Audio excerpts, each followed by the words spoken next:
again, your girl Bambi, and welcome to day 19 of December. If you made it this far, thank you. I appreciate you for your dedication.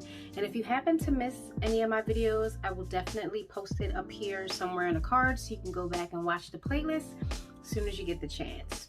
So for today's video, I figured I'd come to you guys and talk to you about some of the things I learned. Well, actually 5 of the things I learned about myself since I started doing YouTube. So let's just start with number 1. Smacking my lips when I talk. I have no idea where that comes from, but it is for me, and I'm sure others, one of the most annoying things to hear a person talk, me specifically, and constantly hear the smacking of the lips. I don't know where it comes from.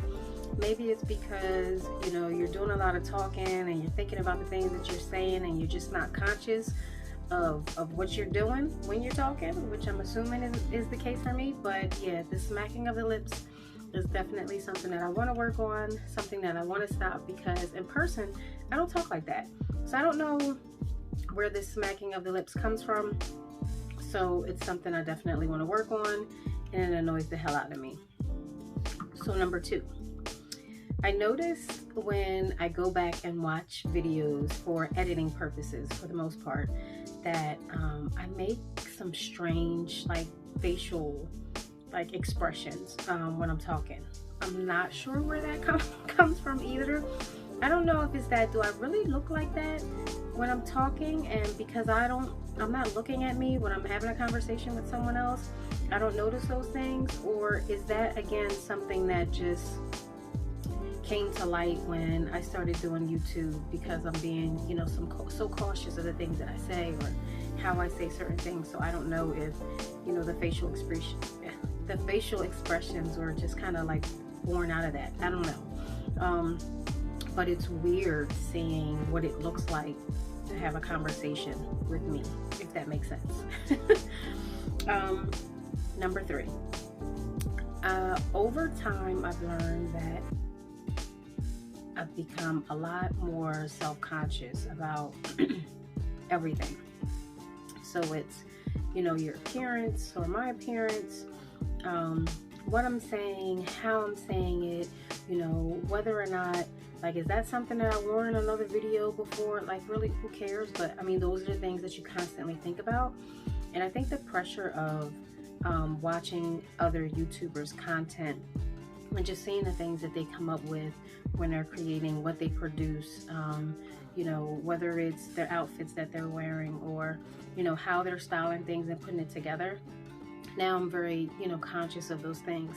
And while I don't want to succumb to the pressure of, you know, turning into or really changing for YouTube, because that's not my intention, you know, I am just more aware of those things. So again, just being very conscious of what I look like on screen, or you know, do I put on makeup today? Do I, you know, fill in my brows, or, you know, do my lips look dry?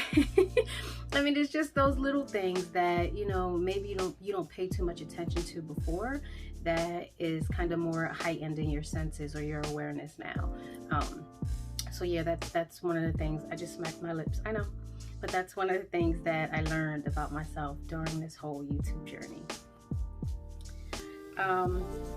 Number 4, I noticed that I started to watch YouTube differently. I don't know if this is going to make a whole lot of sense, but I'll try to explain. So in the past, you know, I have YouTubers that I subscribe to. They're different channels for different reasons. I may have mentioned that before. And during those times when I used to watch their videos, it was for enjoyment. You know, I was watching them because, I don't know, I wanted to see the nonsense that they got into, or maybe the message behind their videos.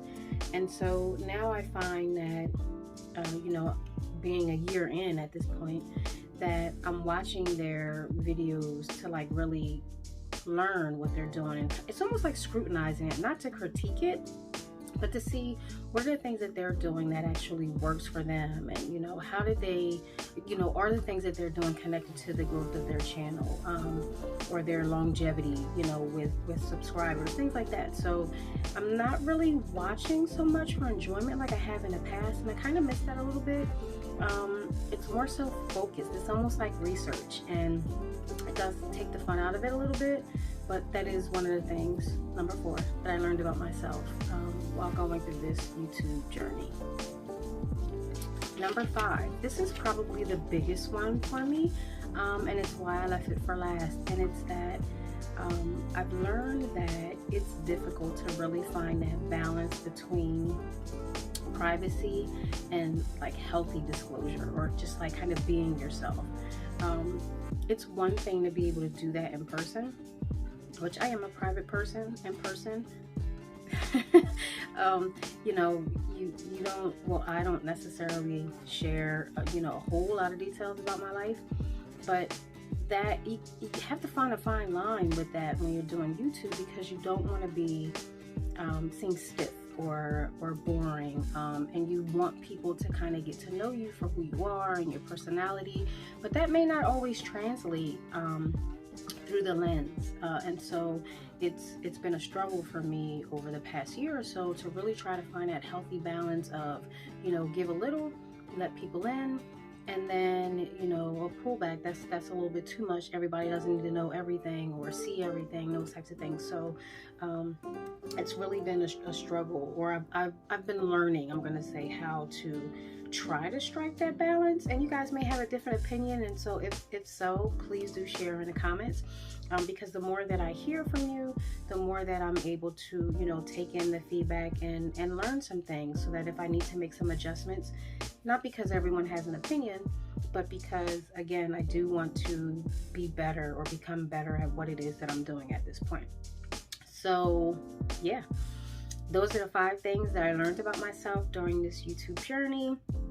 I'm sure I'm going to continue to learn more things about myself as I continue to go, but that's all I have for today. So again, if you missed any of the videos for the December playlist, I'll definitely link that here somewhere in the video. Please go back and watch, comment, like, and subscribe, and I'll see you on the next one, day 20. Bye!